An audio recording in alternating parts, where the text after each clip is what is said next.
열심히 따르겠습니다. 또 얼마 후에 스콧은 그래서 결혼을 해서 자녀를 여러 명 낳았습니다. 자녀가 아직 어릴 때 그의 아내가 다시 교회에 나가자고 했지만 스콧은 아직도 때가 아니라고 판단을 하였습니다. 그렇게 25년이 넘도록 스콧은 예수님 앞에서 내일이라는 변명으로 일관했습니다. 다행인 소식은 최근에 그래도 마침내 예라고 대답을 했다는 것입니다. 드디어 스콧은 그리스도의 진정한 제자가 되었습니다. 결국 스콧은 그 내일이 오기는 와서 다행이는 합니다만 그는 내일의 땅에서 얼마나 많은 것을 잃어버렸는지 모릅니다. 무엇보다도 아내가 자녀를 데리고 떠나갔습니다. 이제 스콧은 격주로 주말에만 자녀를 만날 수 있습니다. 또 주중에는 알코올 중독자 재활 모임에서 또 중독과 사투를 벌여야 했습니다. 또 내일의 땅은 이혼과 중독, 산더미 같은 빚이 있는 곳이었습니다. 참된 신앙만이 우리 가정을 지켜주는 것입니다. 성숙한 신앙으로 주님께 헌신하는 우리 모두가 되시기 바랍니다. 그것이 성숙한 신앙이 바로 우리 가정과 우리 삶을 지키는 길인 것입니다. 오늘 말씀을 통해서 신앙 성숙의 조건을 하나하나 알아보도록 하겠습니다. 첫째, 목회자들의 가르침을 받아야 합니다. 데살로니가전서 2장 7절 말씀입니다. 오직 우리가 너희 가운데서 유순한 자가 되어 유모가 자기 자녀를 기름과 같이 하였으니 하였습니다. 바울이 유모처럼 데살로니가 성도들을 길렀던 것처럼 교회는 목회자가 필요한 것입니다. 영적 성숙에는 말씀이 절대 조건이 되는 것입니다. 하나님의 말씀을 통하지 않고서는 절대 성숙할 수 없는 것입니다. 목회자를 통한 말씀의 가르침을 반드시 받아야 하는 것입니다. 그리고 말씀으로 은혜도 받아야 합니다. 신앙의 성숙은 그렇게 스스로 되지는 않는 것입니다. 가난아이가 스스로 자랄 수 없는 것과 같은 것입니다. 마찬가지로 영적인 성숙도 스스로 할 수 없습니다. 반드시 목회자를 통하여서 가르침을 받아야 합니다. 사도행전 2장 42절 말씀입니다. 그들이 사도의 가르침을 받아 서로 교제하고 떡을 떼며 오로지 기도하기를 힘쓰니라 했습니다. 교회의 속성 가운데서 하나가 바로 사도성입니다. 교회는 이렇게 사도들의 가르침을 따라 지금까지 이어져 오고 있고 앞으로도 그렇게 계속될 것입니다. 사도성이 없는 교회는 교회가 될 수 없는 것입니다. 즉 이 말은 목회자의 가르침이 없는 교회는 제 역할을 할 수 없다는 그런 말입니다. 목회자가 성도들에게 사랑을 받고 존경을 받는 이유는 바로 하나님의 말씀을 가르쳐주기 때문입니다. 디모데전서 5장 17절 말씀입니다. 잘 다스리는 장로들은 배나 존경할 줄로 알되 말씀과 가르침에 수고하는 이들에게는 더욱 그리할 것이니라 했습니다. 목회자는 하나님께서 권위를 위임해 주셨습니다. 그러므로 우리 성도들은 목회자의 권위를 존중하고 협력을 해야 하는 것입니다. 그것이 하나님의 권위에 순종하는 것입니다. 그럴 때 신앙이 성숙하는 것입니다. 교회에서는 목회자를 통해 주시는 말씀에 순종하시기 바랍니다. 세상의 가치가 아니라 말씀의 가치를 따라서 순종하시기 바랍니다. 그것이 형통의 길인 것입니다. 조나단 에드워즈는 목회자는 예수님의 가족을 맡은 청직이라고 했습니다. 또 예수님은 목회자들에게 가족의 양식을 공급하는 일을 맡기셨다고 하였습니다. 인간 불멸의 영혼이 목회자에게 맡겨졌다는 것입니다. 이렇게 신앙의 조건 첫째가 목회자의 가르침을 받아야 한다는 것이고, 두 번째는 이제 말씀과 기도로 무장을 해야 합니다. 베드로후서 3장 18절 말씀입니다. 오직 우리 주 곧 구주 예수 그리스도의 은혜와 저를 아는 지식에서 자라가라. 영광이 이제와 영원한 날까지 저에게 있을지어다 했습니다. 오직 예수 그리스도의 은혜와 예수 그리스도를 아는 지식에서 자라가야 한다는 것입니다. 예수 그리스도의 은혜하고 예수 그리스도를 아는 지식은 반드시 말씀과 기도로 통해서 얻는다는 것입니다. 말씀을 나누고 합심해서 기도를 해야 하는 것입니다. 교회는 하나님께 예배드리고 은혜 받기 위해 기도하는 곳입니다. 오순절날에 제자들이 하나님 예수님의 말씀을 믿고 함께 모여서 기도할 때 그야말로 놀라운 일이 벌어졌습니다. 바로 성령 충만함을 받았다는 것입니다. 기도함으로 이런 성령의 역사가 있는 교회가 되어야 하겠습니다.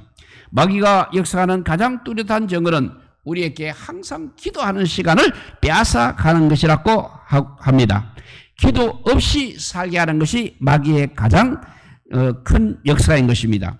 아침 일찍 일어나고 밤늦게 잠자리에 들 정도로 열심히 사는 것은 마귀는 얼마든지 허락하고 있습니다.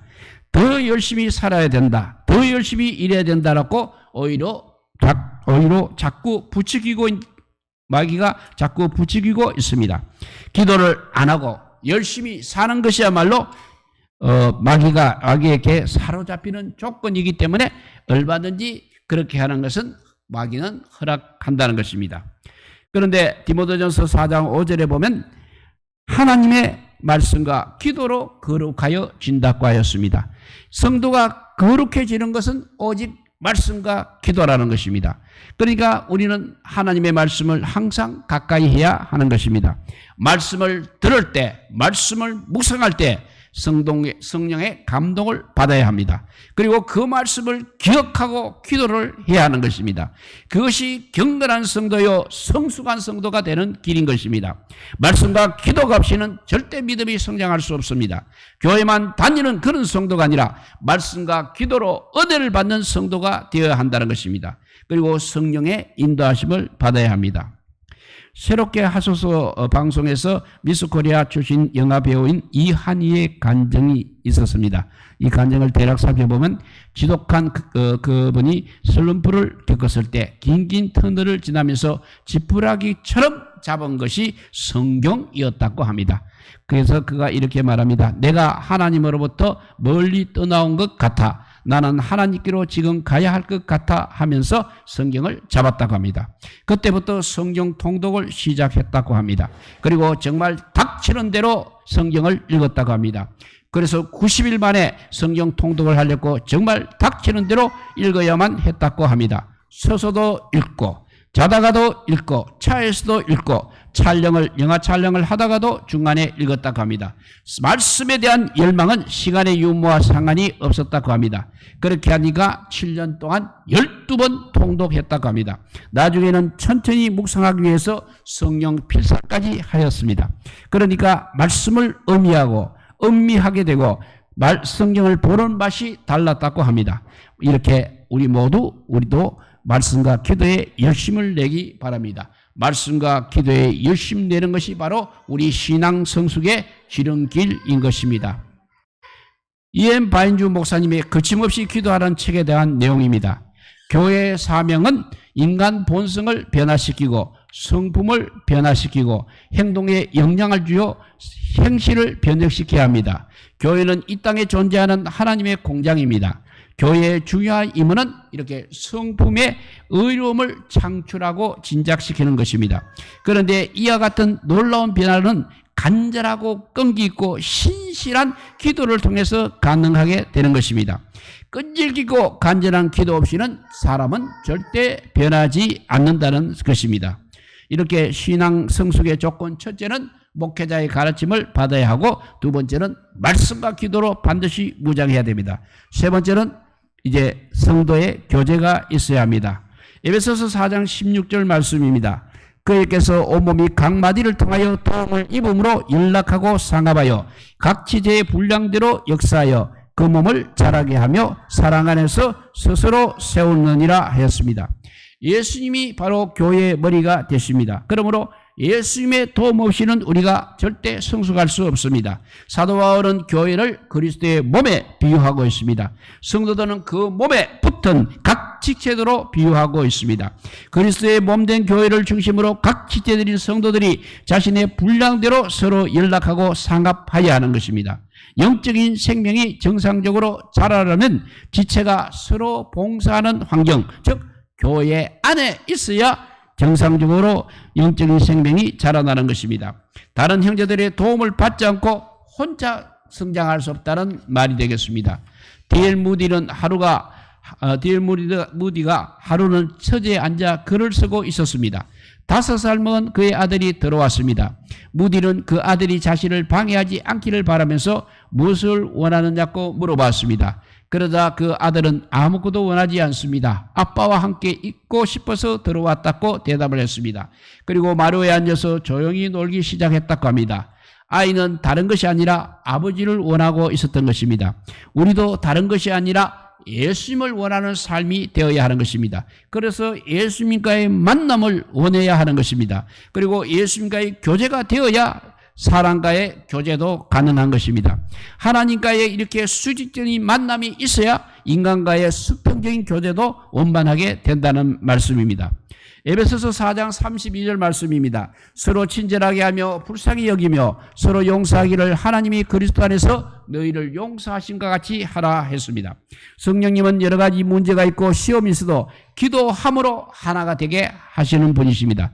사랑으로 협력하기도 하십니다. 서로 친절하게 하며 불쌍히 여기기도 하십니다. 서로의 짐을 짊어지고 터물은 덮어지고 용서하고 자랑하게 하는 것입니다. 어떤 순간에도 교회는 그리스도의 몸입니다. 그리고 우리는 지체임을 잊지 말아야 하겠습니다. 머리가 되시는 하나님의 영광을 항상 먼저 생각해야 하겠습니다.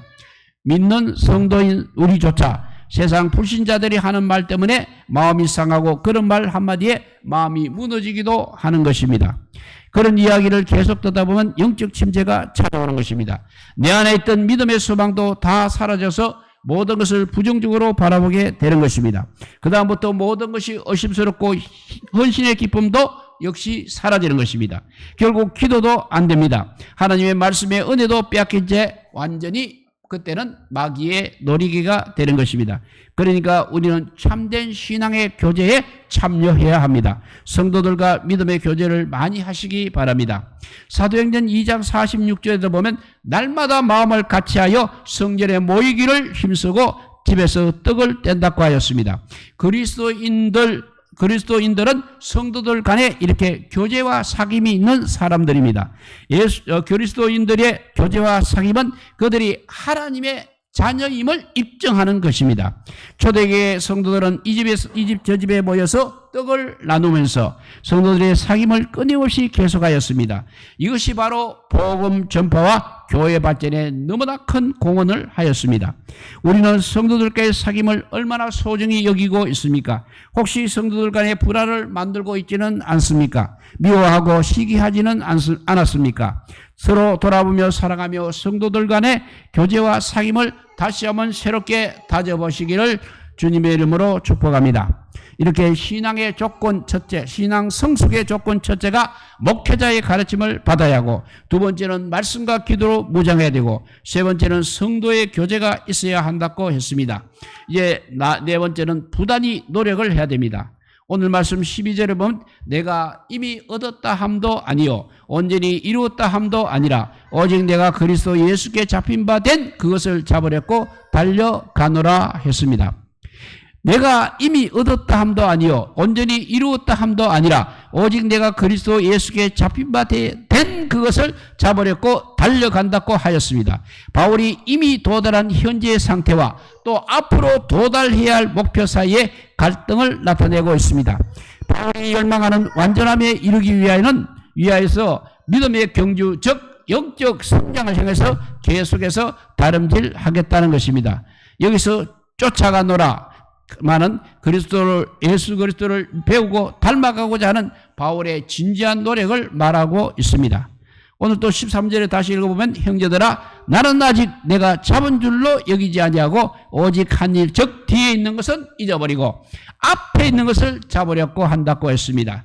바울이 자신의 과거에 집착하지 않고 하나님께서 자신을 구원해 주신 목적을 성취하기 위해서 달려가야 함을 강조하고 있습니다. 그 이유는 빌립보 교인들 가운데 행위와 의식을 강조하며 자신이 받은 영적 은혜가 전부인 것처럼 생각하는 극단주의자들이 존재했기 때문에 그렇습니다. 그래서 그는 뒤에 있는 것은 잊어버리고 했습니다. 그것은 바울의 목적을 향해서 달려가는 인간된 삶의 자세를 나타내고 있습니다. 과거의 기억이 자신의 관심을 빼앗아 진보하는 것을 방해하지 않도록 의식적으로 노력하고 있다는 것을 의미합니다. 14절에 보면 표대를 향하여 그리스도 예수 안에서 하나님이 위에서 부르신 부름의 상을 위하여 그는 달려간다고 했습니다.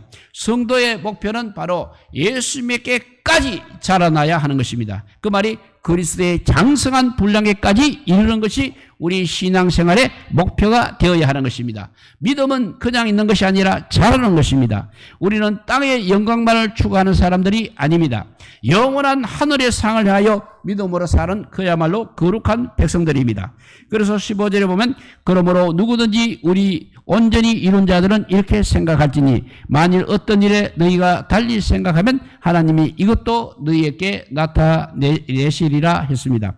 여기서 온전히는 더 이상 노력이 필요하지 않는 절대적 완전을 의미하는 것이 아닙니다. 이전의 연약과 무지에 비하면 그래도 꽤 성장한 상대적 완전한 것을 말하고 있습니다.